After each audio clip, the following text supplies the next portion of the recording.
પાનું નંબર 504, જૂનો કરાર 34મો અધ્યાય 1 થી 8 નામની સ્તુતિ થાવ. આ તેના ઉત્તમ વચનોની વાત. દાઉદ ના જીવન વિશે તમે સારી રીતે જાણો છો કે કોઈ રાજઘરાનામાં, રાજકુળમાં તેનો જન્મ ન હતો. એક સામાન્ય ગરીબ કે બહુ તો તમે એને મધ્યમ વર્ગ કહી શકો એવા ઘરમાં તેનો જન્મ.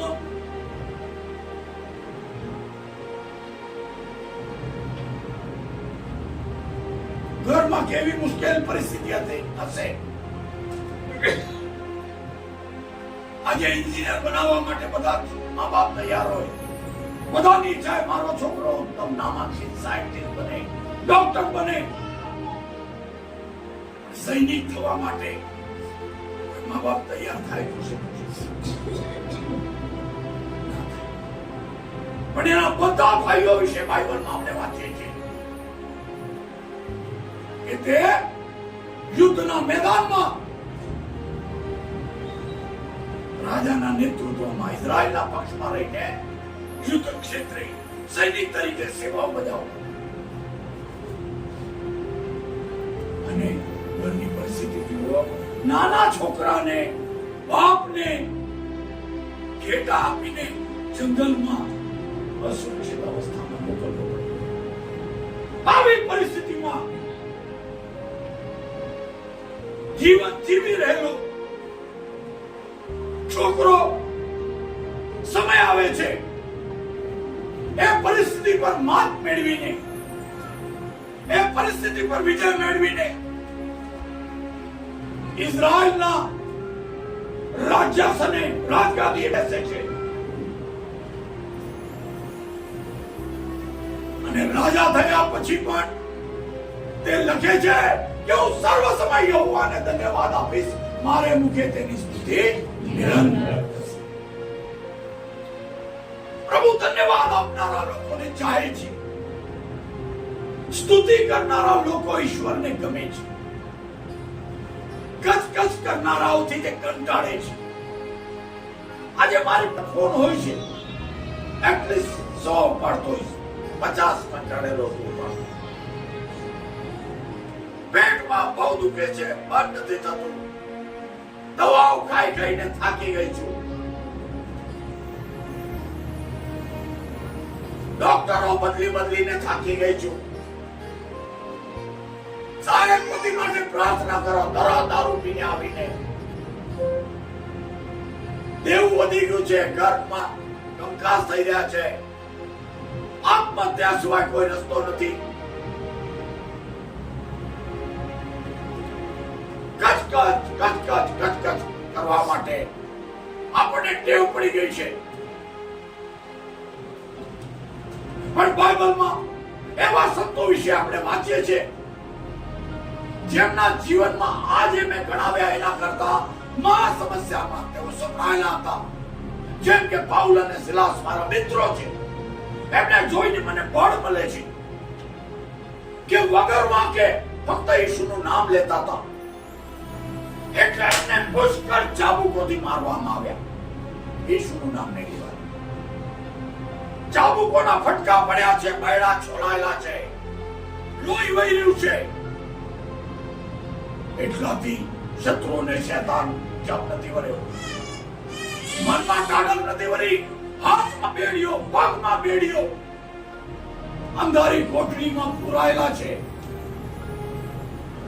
પણ ત્યાં જઈને તેઓ ચીસો નથી પાડી રહ્યા, બચાવ બચાવ.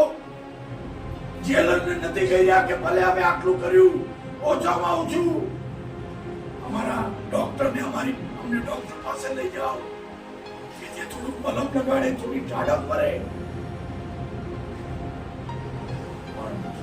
છોલાયેલા બૈડે પીઠ પરથી લોહી નીકળી રહ્યું હતું, લાય પડી રહી હતી. અસંખ્ય ચાબુકોથી શરીર ઘાયલ હતું, હાથ પગ બેડીઓથી બંધાયેલા હતા.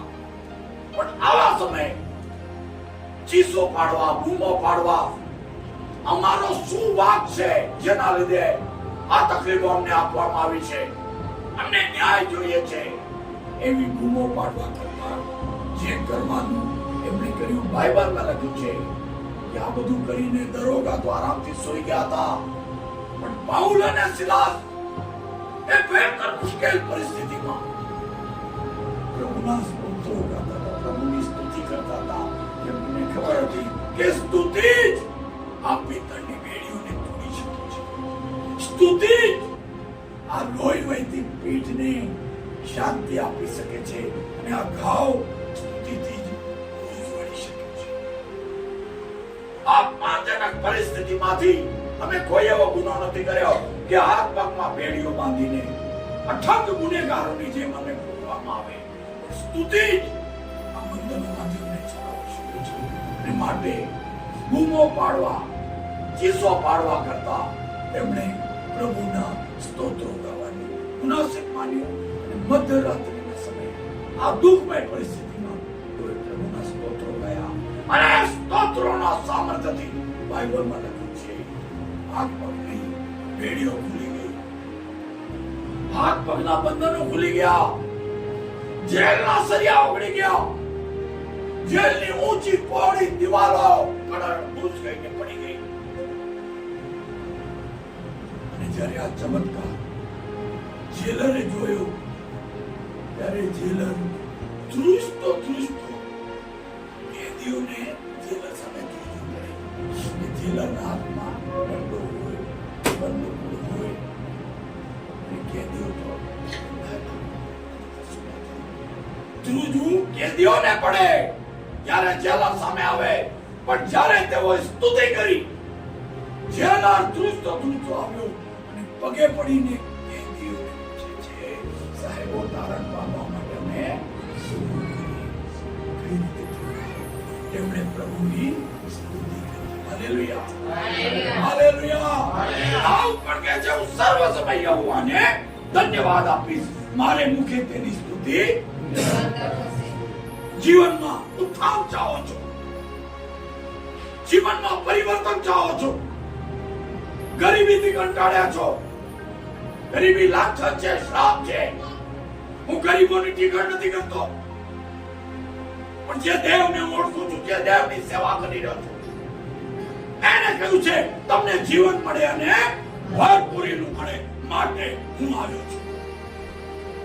દેવ તમારો અભ્યુદય કરવા માંગે છે, દેવ તમારા જીવનની પરિસ્થિતિ બદલવા માંગે છે. આજે ઝૂંપડામાં રહેનાર લોકો, ઈશ્વર તમને 10મા માળે, 12મે માળે, 17મે માળે ઉત્તમ ફ્લેટમાં માન સન્માન સહિત રાખવા માંગે છે. આજે ટેમ્પરરી નોકરી કરનારા લોકો, ઈશ્વર તમને પરમનન્ટ જોબ આપીને આજે 12-15 હજારમાં માન પેટીઓ રડતા હો, ઈશ્વર તમારા આર્થિક ભંડારોને છલકાતા કરવા માંગે છે. હાલેલુયા.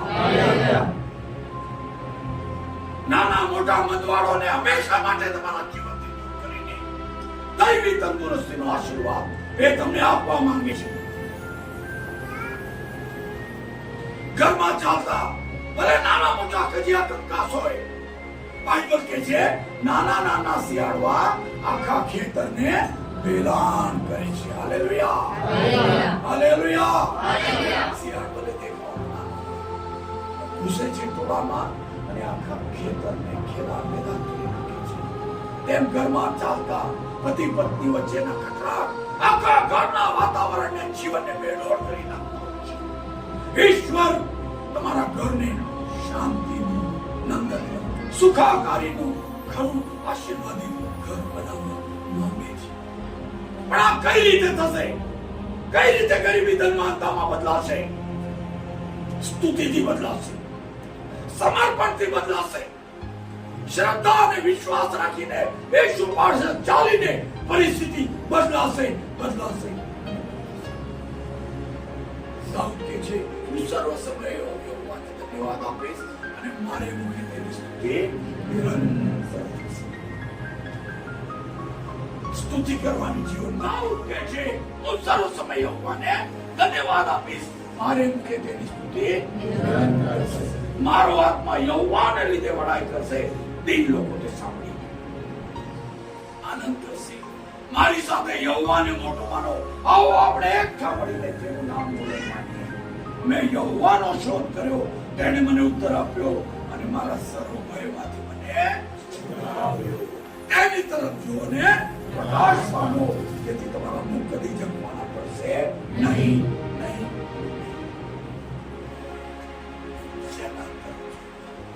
રડવા કરતા, માણસ તરફ જોઈને ગગરવા કરતા, ઈશુ તરફ જોઈને કેમ ન બેસે? વાલાઓ, બાઇબલમાં દાનિયેલના પુસ્તકમાં તમે અનેક વાર વાંચશો કે દાનિયેલ નિયમિતપણે યરૂશલેમ તરફની બારી ખુલ્લી રાખીને યરૂશલેમ તરફ જોઈને તે દિવસમાં 3 વાર પ્રાર્થના કરતો હતો. Hallelujah, hallelujah. એનું ધ્યાન હંમેશા યરૂશલેમ અને યરૂશલેમના જીવતા દેવ યહોવા પર હતું. અને યહોવા તેની સાથે રહીને તેનું અભ્યુદય કરતા હતા, તેને ઉત્તર આપતા હતા, તેના જીવનમાં મહાન કાર્યો કરતા હતા. એ જ ભૂખ્યા સિંહોના મોઢા બંધ કરનાર દાનિયેલનો દેવ જ્યારે તમે એના માર્ગે ચાલો છો, તેની સ્તુતિ આરાધના કરી અને મુશ્કેલ સમયમાં શૈતાનનો સામનો કરીને કહો છો કે તારાથી થાય કરી લે, યહોવાનો દીકરો છું, હું જીવતા દેવની ઈશ્વરની દીકરી છું. શૈતાન, હું તારણ પામેલો છું, તારણનો મુકુટ મારા માથે છે, તું મારા જીવનમાં કોઈ જય ચડા કરી શકતો નથી.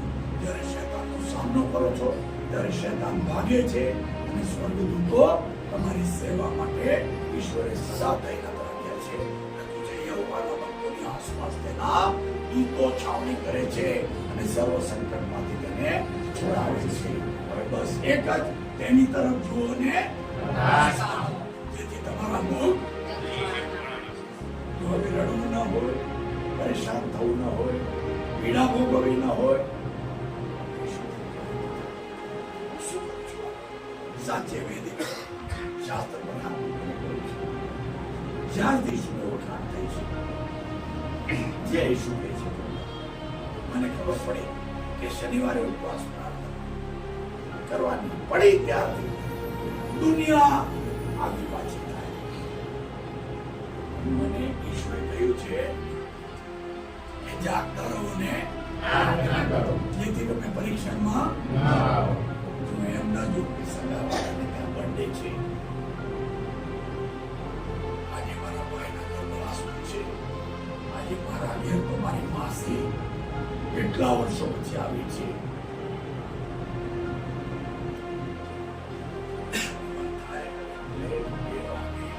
દેવની મુલાકાત પહોંચી ગયો છું અને એની સાથે મેં મારા સંબંધો જાળવી રાખ્યા છે. અને આજે પ્રભુમાં મારું ચાલી રહ્યું છે, એને મારા જીવનને હૃદય કર્યું છે. બહુ જ ભાગ્યશાળી સિંહ છે. અને સામાન્ય બાબતે હું કોઈ સ્વર્ગમાંથી પડેલો નથી કે તમને લાગતું છે કે તમે બધા 3 કલાક પ્રાર્થના કરો છો અને હું 24 કલાક કરતો હોઈશ. પણ જ્યારે પ્રભુ મળ્યો એ પ્રભુના સિદ્ધાંત શાબાશ, આજ સુધી ચૂક્યો અને આપણે છાસવાની આજે શાબાત આપણા માટે એક ટાઈમ પાસનો દિવસમાં કોઈ ઈચ્છા હોય તો દેવળમાં જાઓ. જે શાબાત પાડવાની દિશા આપી છે, તમે દેવના નીતિ નિયમો તેની તરફ જુઓ અને પ્રકાશ પામો. તમારું મુખ કદી ઝંખવાના પડશે નહીં. જીવનમાં સદા સુખ ચાહો છો તો માનો ઈશ્વર તરફ જોઈને, તેનું સાંભળીને, તેનો હાથ પકડીને ચાલતા રહો. લોડાના દરવાજા આપોઆપ ખુલતા જશે, કાંટા આખરા આપોઆપ ખુલતા જશે અને તમે ચાલતા જશો. જે આશીષોની પાછળ આજ સુધી તમને દોડ્યા પણ નથી પડી, એ આશીષો તમારી પાછળ દોડતી આવશે. Hallelujah, hallelujah, hallelujah.